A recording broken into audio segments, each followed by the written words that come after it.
I would say arguably it's the most important skill any of us can learn if we want to have any sort of control and freedom, you know.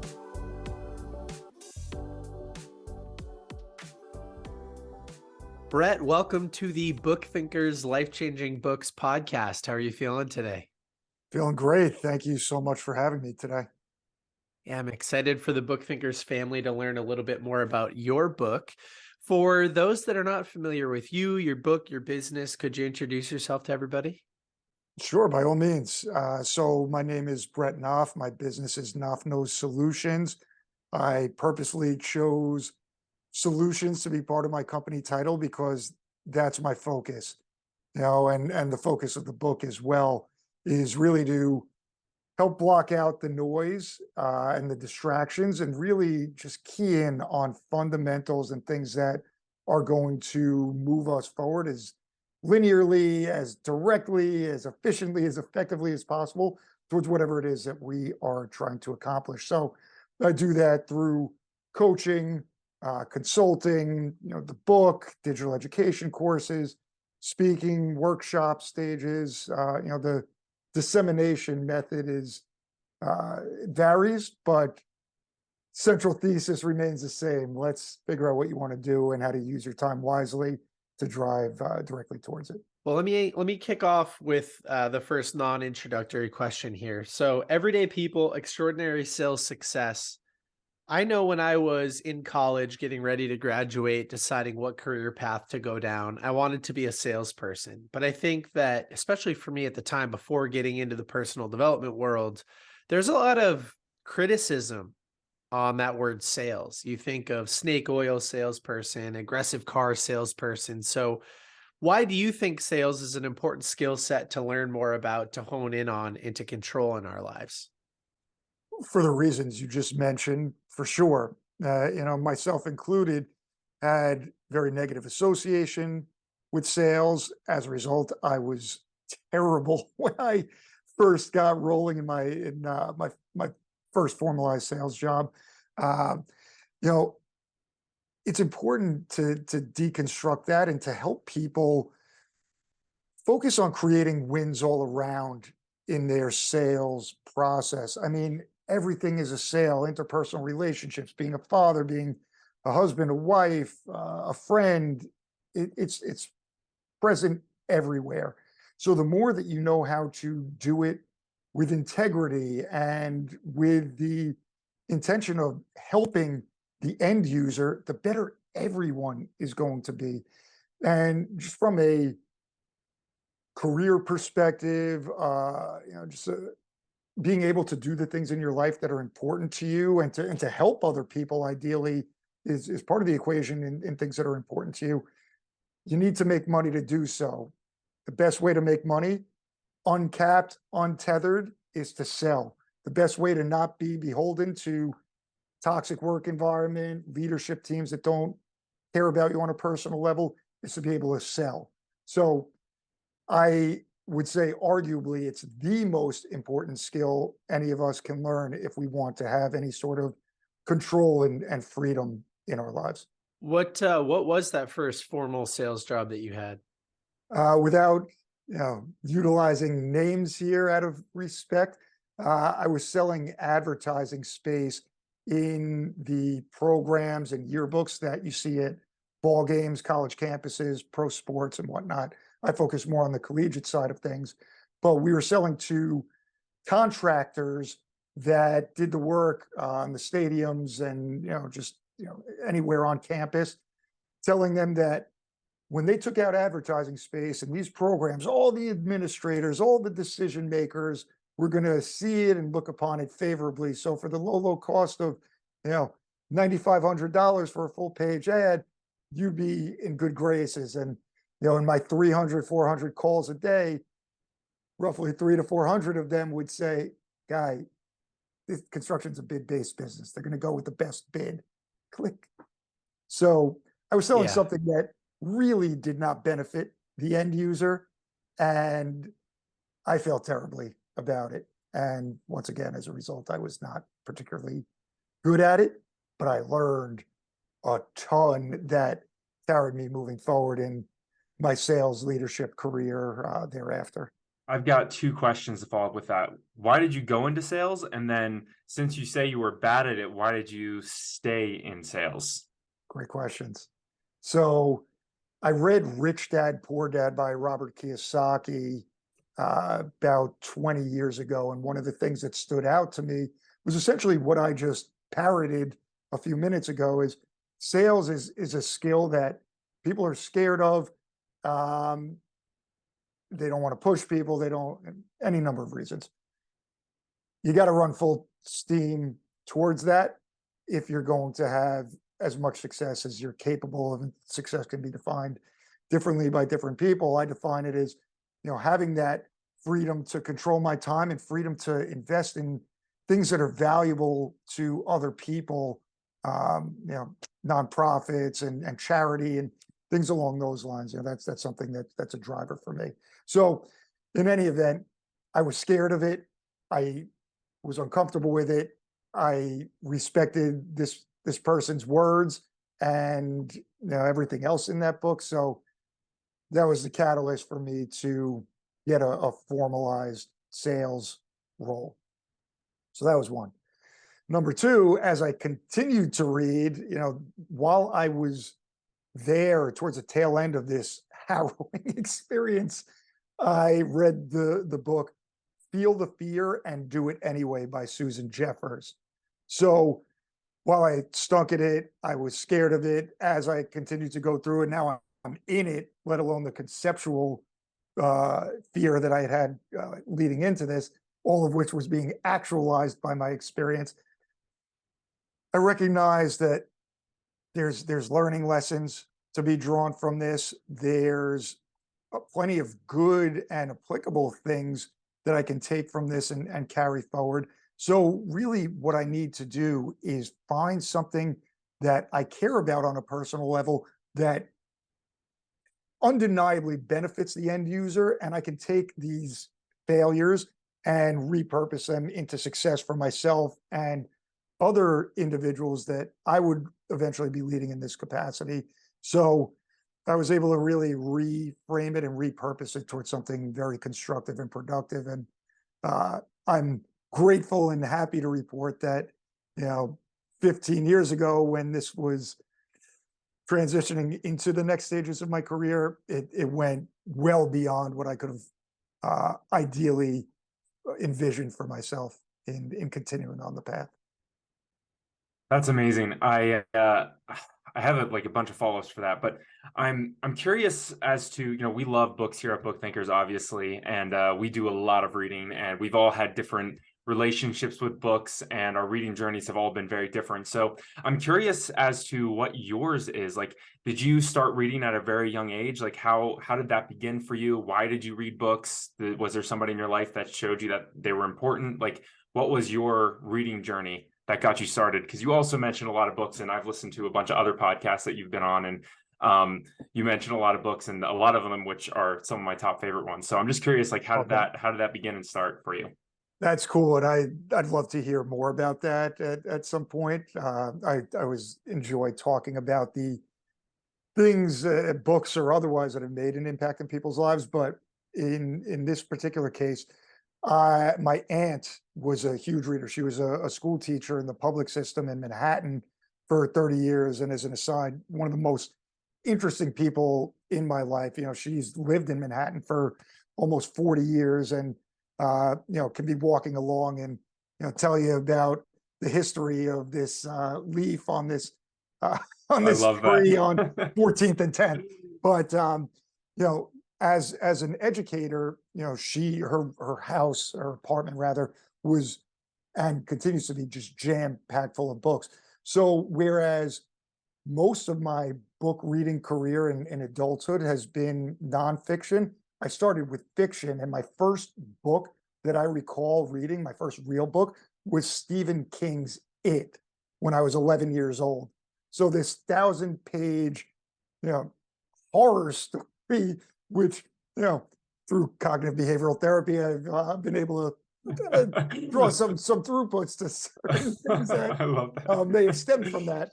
But I loved it. I've always had a really active imagination, and just being able to read this book and visualize this craziness that he's a genius, obviously, one of the most celebrated authors in the fiction realm, anyhow, of all time.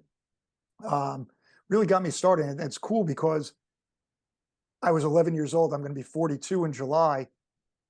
30 years after I read that and said, I want to write a book, and with many fits and starts in between, to have this come to fruition and actualize it was a really cool, I guess, completion of the cycle for me, or, maybe start of a new cycle.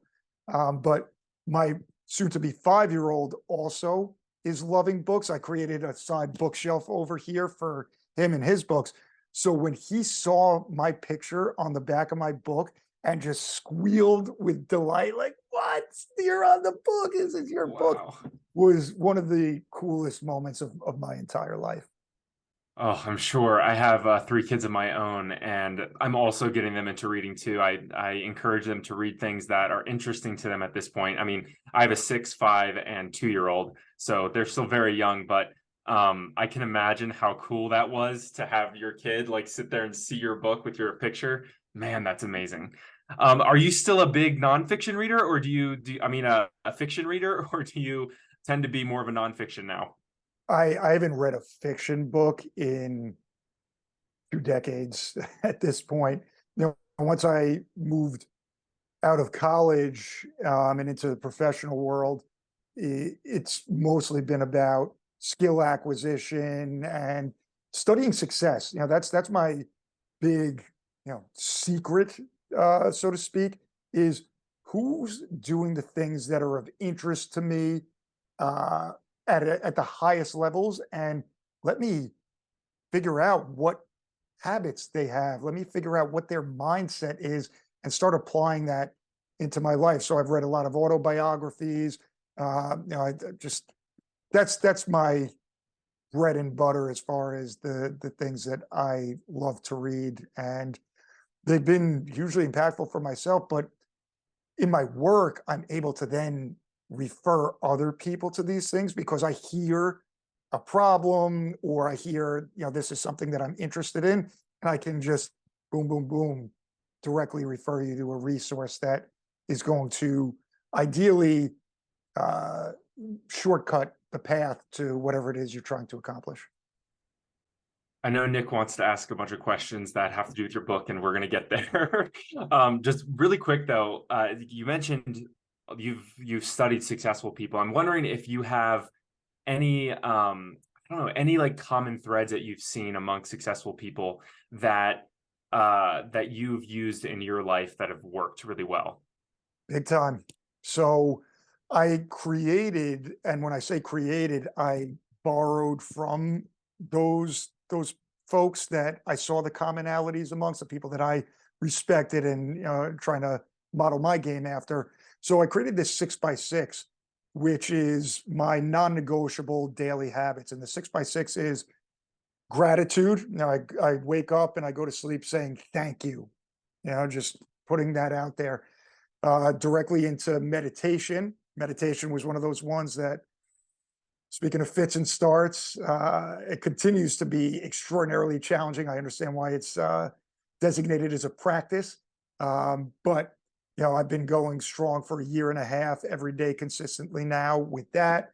Um, Exercise, movement, just training your body to be strong and adaptable and flexible. Um, then there's uh, cold showers, cold exposure. That's been a new one over the last 2.5 months.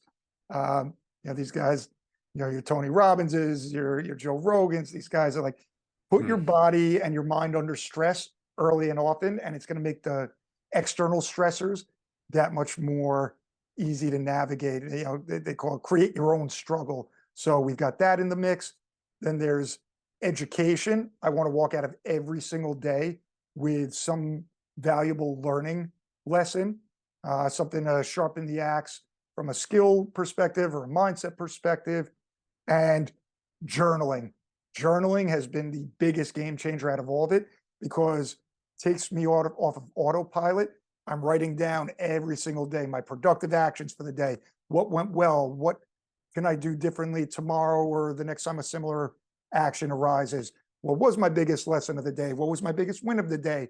What's my biggest focus for tomorrow? And I give myself a productivity score for the day. So everything is measurable. It's just there for me to see I did, I didn't, and course correcting as close to real time as possible. So all of those things were just, 80% of the people that are in these positions meditate, 90% journal, blah, blah, blah. So eventually I was able to adapt them and create my own strong habits and foundations and the anchor for what I consider to be success and happiness in my life and business. It sounds like you've read through Tools of Titans over your left shoulder.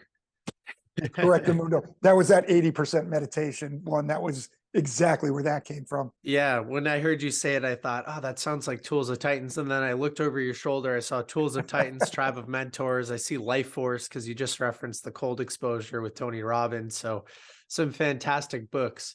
Well, we're all cut from the same cloth, obviously. We're preaching to the choir in this conversation, but not everybody listening goes through those 6 things on a daily basis. So if you could only choose 2 of them to keep, which 2 do you think have the biggest impact on how you feel that day, and which 2 have the longest or the best long-term benefits?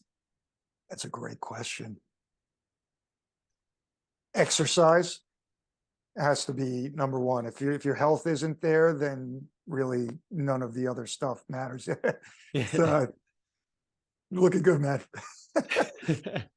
The second I had a good one, leg day today. yeah, it's showing in your biceps. I was gonna do the flex too because I've been pretty proud of my There we biceps go. lately. Man, it's clear you guys fundamentally, inarguably beneficial to you. Sure. The second one, damn, that's a tough one. I believe it would have to be education. Regrettably, I love journaling's been the biggest game changer for me, but I think training your brain and training your body are the things that are going to have the most long-lasting, consistent, impactful returns on your time investment ultimately. So those would be the 2. And I hate saying it because I really love all of them. Yeah, well, I love all of them too. And I practice everything that you practice with the exception of consistent journaling. I've gone through spurts where I've journaled for 100 days at a time, or, maybe a couple times a week for a year, but it's been a little while for me. So same with meditation. I still meditate pretty frequently, but they're like short bursts instead of longer meditations for me right now. I know you said you do it every single day and you have for a year and a half. So what's your meditation practice look like right now? Yeah, so I wake up, between 5 and 5:30, and then I immediately open my eyes, say thank you, and then I go into 15 minutes of guided meditation. I like using the Calm app personally. That's worked better than anything I've done previously. And then it's 15 minutes of directed meditation where I'm visualizing my goals. I've got a pretty extensive set of goals. I've recorded myself saying it. So I go 15 minutes of without the recording of it, and then another, because the recording is about 5.5 minutes, and then another 2 runs through that. So all told, it's about 35 to 40 minutes. And then I go into the cold shower and then into exercise. So that's my morning routine that has been pretty well established now. Yeah, well, we'd get along well socially. Those are all the same things that I'm doing on a pretty consistent basis. And you mentioned Rogan as well. I've been consuming a lot of his content over the last 2 years or so. And he just had Andrew Huberman on the other day, and they talked about a lot of these subjects. So that was a great conversation. Yeah. to kind of steer back into the direction of sales, because I think a lot of people listening today are interested in learning some applicable sales secrets. You outlined 25 in your book. And so what I'd like to do is preview a couple of these, have you talk about each one for a few minutes. Maybe Luke will have some comments. I'll have some comments. This will act as a good introduction to the book. So we'll just kick off with secret number one. People buy from people they like. What do you mean by that? So I already mentioned, I'm trying to cut out distraction and be as direct as possible. So something like being likable, you're not thinking about that necessarily. You're not thinking about that as a salesperson. So I want people to recognize that all things being equal, if you've got the same exact product or service, people are going to buy from the more likable person. I don't like speaking in absolutes, but as close to 100% of the time as possible. You know, you want to be around people that are likable. You want to be around people that make you feel good about yourself. So, you know, plenty of the other points in the book are geared towards how do you make people feel valued, understood, listened to, respected, and by being likable in terms of treating everyone you come in contact with as the most important person in the world, that to me is a great starting point.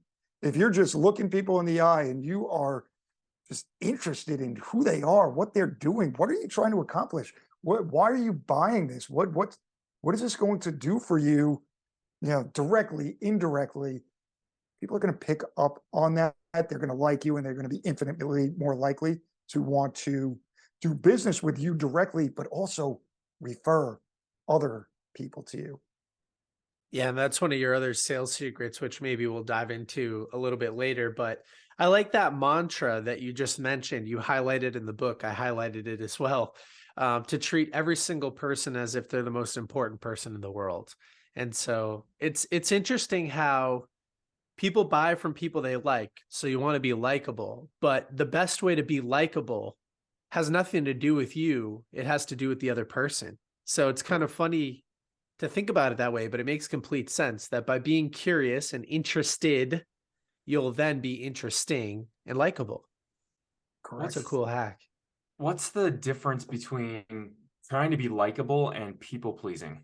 You know, likability is much more so in the realm of what Nick just said is you're listening, you're asking questions, you're like you want to know. You know, I've said this before, but I literally look at every single person I've ever encountered as an unofficial mentor because I've learned something of value just from asking questions and listening to them. So, am I doing it with the intention of trying to please them or maybe not. It's more so because I gain value while also giving value in the form of that respect and appreciation and active listening. So it's that wins all around again. Yeah, I love that. I know I asked that because I'm someone who struggles with people pleasing very much, and to the extent that it's like I could cross my own boundaries before and everything else. So it's like just trying to find that dichotomy or balance. And I think a lot of times like we feel like it needs to be this black and white thing, like you can't do this, you have to do this instead. And really most things I feel like dwell in the air, that gray area in between. So I really appreciate that answer, and it makes me feel better about being a likable person in general, because people give me that feedback a lot. So I appreciate that. What are some things that people can do, like if they're not a likable person? What are some general things that they can do on a daily basis to help them improve their likability? Start small, make eye contact and smile at people. Be polite, say please, say thank you. It's nothing earth shattering here. You know, go out, go to, you know, cashier and strike, you know, I like that shirt. I like your shoes. Like just offer a genuine compliment to someone. Just be kind and courteous to other human beings. You know, we're talking about sales. Like sales just it's a natural byproduct of these things.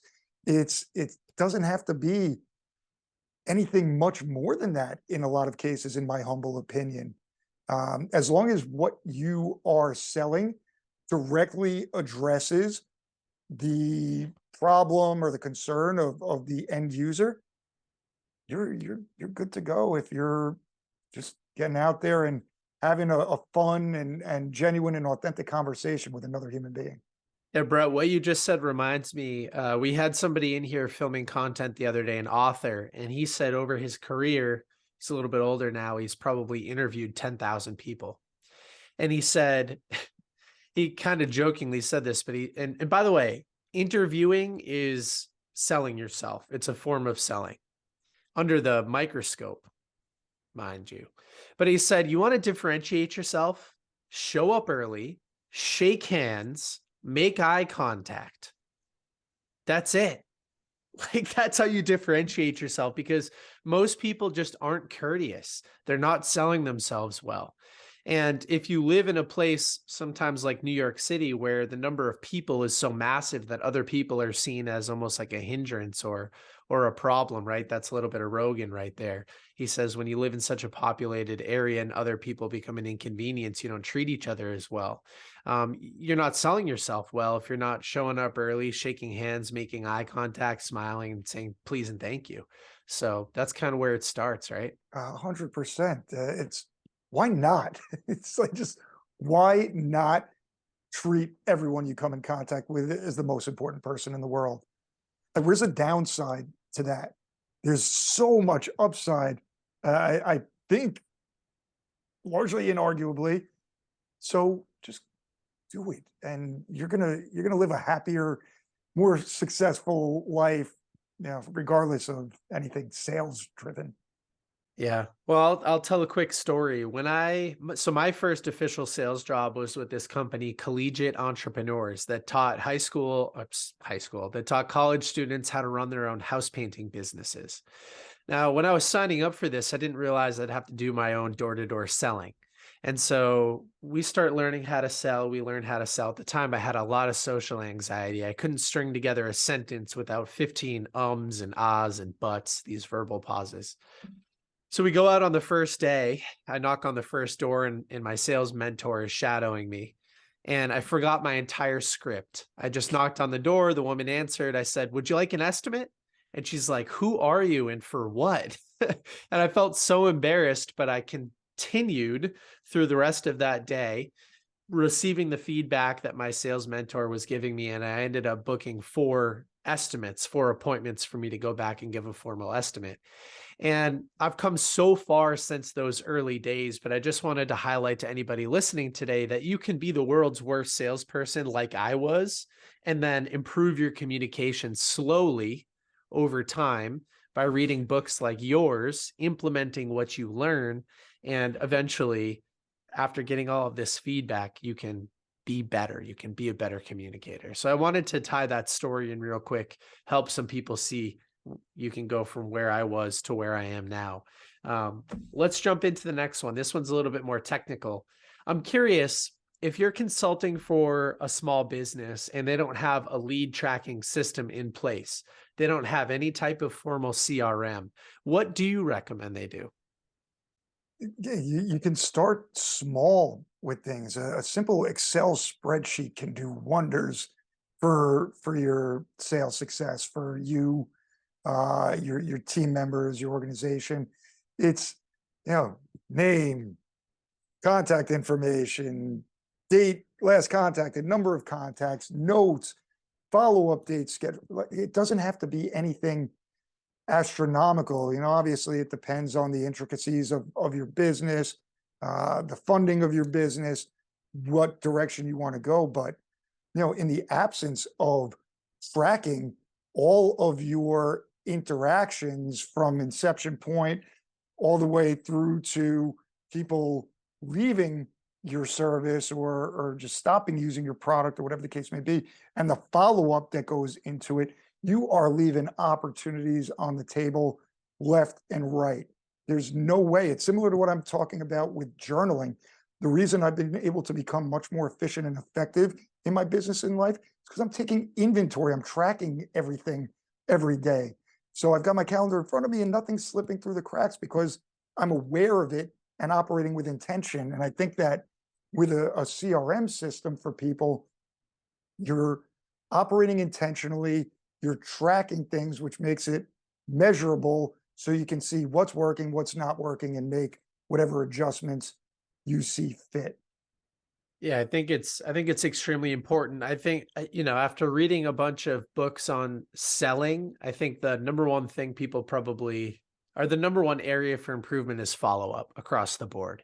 Everybody stinks at follow-up, and if you don't have a system in place, like you say in the book, to manage your follow-up, that's probably the easiest thing to clean up. Very, very much so. Because here's the thing, like ideally, everyone is going to purchase from you right on the spot. And that's another, chapter in there is expect successful outcomes. Go in expecting it to go extremely well and benefit all parties involved. But realistically, it's not always going to be a conversation to close to client. So you want to be following up. And here's the thing from a mindset standpoint, people are afraid to follow up because they don't want to bother. They don't want to push. Make sure whatever you are selling is something that actually benefits the end user. So you feel great about it. You're not pushing, you're not harassing. If people are going to take it as such, they likely weren't going to be customers anyway. Make sure that you're following up until you get a yes or until you get a no. Other than that, they're in play at any given point because circumstances are always changing. That person that, wasn't ready to buy at that point, you follow up 7, 8, 9, 10, 11, 12 times. You're just checking in on them. How's your birthday? Have you solved what you were looking to solve for? Cool. I'm still here. I'm staying top of mind. Let me know if you need anything. If I can help you in any other capacity, I'm happy to. And when those circumstances inevitably change, you're the person they're going to invest in working with. Yeah, 10,000%. And a quick note on the sales secret 11, expect successful outcomes. I think that's a good lesson for every area of life. Quick funny story.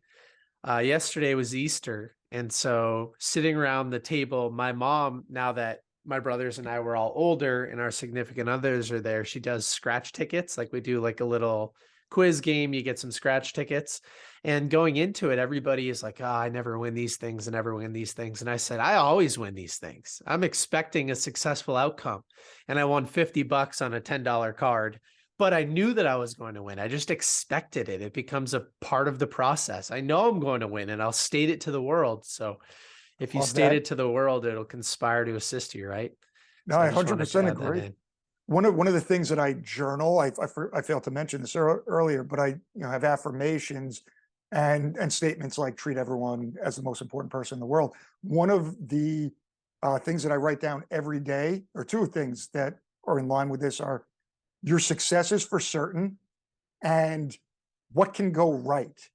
So not what can go wrong. I'm always looking at things, what can go right and expecting it to go right because inevitably things aren't going to go right and you're going to have to adjust at that point. So why double dip on these negative hypotheticals that almost never come to fruition the way we play them out in our head?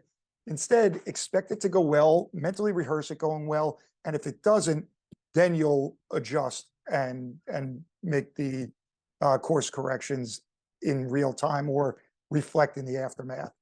For someone struggling with negative thought loops and just the general negative, I mean, do you have any tips around getting out of that, getting your mind out of the negative hole? Yeah, definitely. Well, two things. Number one is repetitiously beat positive reinforcing messaging into your head. While I'm exercising, I'm listening to, YouTube videos on discipline and cultivating a winning mindset and, sales and leadership and, some of that stuff as well. So I'm just harassing myself with positivity on a daily basis. I don't watch the news. it's been 2.5 years since I do that. I'm putting as much constructive and positive thinking into my head, both in terms of how to do those things, but also the things themselves. Secondly, it's going to come as no surprise. Write it down. Just write down what's going on in your head. Get it out of there because it's rattling around with no place to go. So when you can brain dump and get these things out of your head, it's fantastic. And to take it a step further, one of the best investments I've made is this program, Thinking into Results, through the Proctor Gallagher Institute. And they talked about take your self-limiting beliefs or that negative self-talk, write it down and write the exact opposite positive thought to cancel it out. They even had us write down all the negatives on one page and light it on fire, just that I guess symbolism associated with it makes a difference. So again, I'm trying my best to find these things that successful people are doing and just put it into practice repetitiously. Do you consider yourself a positive person generally? Yeah, very much. And I have been, and I'll, to be, fully transparent, depression, anxiety, suicide has been a part of the family tree. And I've been clinically diagnosed by my cognitive behavioral therapist with, some of that depression, anxiety. But I do so many things to counteract it where I haven't had to use pharmaceutical intervention. I haven't had to do those things because I'm aware and I'm working on it every single day. And I love the process of dissecting myself the same way I do in my coaching and consulting and speaking. I'm doing that for other people. So I want to do that for myself so that I can get better. And I stay competitive to just, what did I do today to get better? What did I do today to get better? How am I better? Why am I better? Etc. So I don't know if that fully answers your question. I may have gone on tangent, but no, for sure. I appreciate you being so vulnerable. I know that I have personally struggled a lot with depression over the years, and thankfully I'm in a much, much better place than I have been in the past. But I also know that a lot of our listeners struggle with similar things. So it's cool to see somebody like you who has risen to a level of success that I think a lot of people would aspire to. And yet you've still struggled with the normal things that everyone struggles with. Because I think so often, we see people like you and we're just like, they're just different. They're special. I can't do it because I'm me. I struggle with this, that, and everything. We come up with all these excuses. Again, I know I have many, many times in my life. So it's really cool to see that you have all these practices in place and that you continue to go after what you want in your life. Do you have anything that you struggle with on a daily basis today that you're trying to overcome, that you're working on overcoming, or do you feel like you're in such a good place that you don't even need to worry about it anymore? No, I'm always working. I'm always analyzing and evaluating what are those thoughts that go through my head, or what are the behaviors that are counterproductive to who I'm becoming and who I'm striving to be in the short, intermediate, and long term. And I'd say that a big thing ends up being that imposter syndrome. Like, who the hell am I to be saying these things? It's held me back from a social media and self what's the word I'm looking for? Self promotion. Even as I have, I'm going to be 42, like I said, a 2-decade career and interpersonal relationships that have almost exclusively resulted in unsolicited positive feedback as to the impact that I've made for people. And I'm like in the deep recesses of my mind, and sometimes at the forefront of my mind, I'm like, all right, man, simmer down, dude. You're just Brett. You're the kid from Bremis, New Jersey that got a 2.3 GPA in college and bounced around plenty early in his career. But in the other side, and as I write and I recognize, like, no, you're the guy that has been both sides of the coin, the guy that, sought knowledge and talked about it, but didn't apply it yourself. And now you're the guy that practices what he preaches and continues to get better and, hunts those dark recesses of his mind to confront them and actively address them rather than, that's just who I am. And, this was the hand I was dealt. And so on and so forth. And it's made all the difference in the world. And it's, I look at it, I will be doing this every day for as long as I'm alive in this world.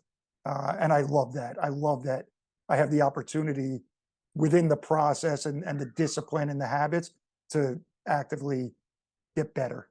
And it makes me so excited seeing people like you achieve great things. I'm getting like goosebumps listening to you literally right now, because I get so caught up, because I know I just on a daily basis I get caught up in the same thing, the same thoughts and the same negative beliefs. And it's really awesome to see that somebody else who has struggled with these things is actively overcoming them. So I appreciate you sharing those things and sharing your story on our podcast here today. It's amazing. So thank you so much. But Thank you. I had a follow-up for that I just lost. So maybe Nick has a I'll question that jump. he can, yeah. Yeah, If it comes I'll back to me, jump I'll in. let you know. One of my favorite tips that I've heard for combating the imposter syndrome is that you provide value to people who are 1 or 2 degrees, I guess below is the wrong word. I'll restart this. You can provide value to people who haven't achieved what you've achieved yet. So 1 or 2 degrees ahead of where they are. And you can look back and provide information to your younger self, that type of mentality. So I love to see what you're doing, and we speak the same language. I can tell how much of this content you've consumed, how you're constantly feeding your brain with amazing information. And obviously in this book, you provide a lot of value as well. And so I look forward to you continuing to self-promote in a healthy way, because your book is a solution for the right person. Talking about self-promotion, maybe this is the last sales secret we could talk a little bit about today as an intro to the book: referrals. It's something that I struggle with, maybe because of the self-promotion thing, or feeling like I don't know what the issue is. Maybe you could help us explore it right now. But what are some of your tips for referrals, and why are they important? Yeah, people that you work with are a walking billboard, a walking advertisement for the good work that you do. So when you over deliver on value and expectations of your customer, they are going to be thrilled to refer you to other people. I can't tell you how many times over the course of my career where I finally asked, because once again, it was one of those, I wasn't practicing what I was preaching at various points earlier on. Uh, and they're like, dude, I've been waiting. Why didn't you ask sooner? Of course, I've got this person, I've got this person, I've got this person. So my business coach and one of the bigger influences in my life is a gentleman named David Meltzer. He does his whole mission is to empower over 1 billion people to be happy and successful in this world, and he's well on his way to doing so. And he talks about this really important piece that we fail to do on a regular basis, and that's ask for help. Just ask people. The worst they can say is no. But we, for any number of reasons, fail to ask. We don't want to burden people. We may have that imposter syndrome despite the positive results we're generating for other people, and are afraid to ask. Just ask, and specifically ask the people that you've done right by, and you're going to generate a lot more opportunity. And when you look at things through the lens of, I love what I do, I love providing value for people, I know that what I do is a valuable resource for people. It's nothing to feel bad about. You should feel great about it and want to flip it up. Dean Graziosi, it kind of sounded, somewhat of what you were talking about earlier, turn your mess into your message, but he also talks about making sure that you're doing people a disservice by not getting your word out there and getting your message out there, getting your product or service out there when you're doing something of such value for people. Yeah, I agree. David's amazing, by the way. He's a previous podcast guest, and I know that you profile him in the book and some of his expert advice. So for anybody that's interested in learning more, they can go check that out too. Luke always finishes the podcast with one special question. So I'll kick it over to Luke, and time flies while we're having fun. I mean, we've already been talking for 45 minutes, so we'll kind of wrap things up, Brett. But Luke, hit us with that question. first, I couldn't believe I looked up at I have the timer over here and I looked up, I thought it had been like maybe 25 minutes and I looked up, I was like, oh, we're almost 50 minutes. Wow. Crazy. Yeah. So I like to end the podcast with this last question, which is really simple, but it's often a fun one. So if you passed away and all the information that you put out, every piece of content, everything just disappeared, but you could leave the world with one single piece of advice, what would it be? It's tremendous. And it's once again going to come as no surprise because I've said it so many times today, but treat everyone you come in contact with as the most important person in the world. To me, there's relatively few greater gifts you can give to people by treating them with that type of respect and intentionally doing so. You got it highlighted there. Nice. You know, I do have it highlighted, but I also turned my video off, which was a recent sales tip that we learned from Jeb Blunt. And I can't see myself anyway. But anyway, I have that highlighted in the book because it was such a good takeaway. I can't see where it is on the camera because my camera's off. It's right in the middle. You're good. You got it. Yeah, you nailed it. So yeah, that's the one for me. You know, when you focus on helping other people, you're just going to be served as a natural byproduct of that. So that would be my biggest word of advice and takeaway for people. Yeah, such a awesome. good one. Yeah, I love it. All right, Brett, for people that want to learn a little bit more about you, your business, your book, where should they go? What should they do? Yeah, I mean, they can find me in my website, or my company name is here, KnopfKnows Solutions. You can check me out there, book a call with me. I love speaking, and as much as I can help, whether directly or through referring you to so many tremendous people and practitioners in my network, I'd love to. Like I said, you're all unofficial mentors for me as well, and you know, I find so much value there. Please go to Amazon, pick up the copy of the book, give me feedback. I love hearing the good, the bad, the ugly, and you know, I just look at it as a learning opportunity to get better, because this isn't going to be the only one in the arsenal over time. Those are big things. Social media, any of it. I love talking to anyone and everyone about pretty much anything and everything. So, well, Brett, we thank you for your time, your mind, for putting in the work over the years. I know it has been a long journey, I'm sure, but it's really cool to see where you're at. So we appreciate you sharing with your story with us today. And yeah, anyone who's listening today, go check out his book. It's an awesome one, a great read, and you'll learn a lot, even if you're not in sales, to be honest. Like, it's a great one for your just general mindset. And like Brett was saying, at the end of the day, everything is sales. It really is. So appreciate you. same to you. Thank you so much, guys.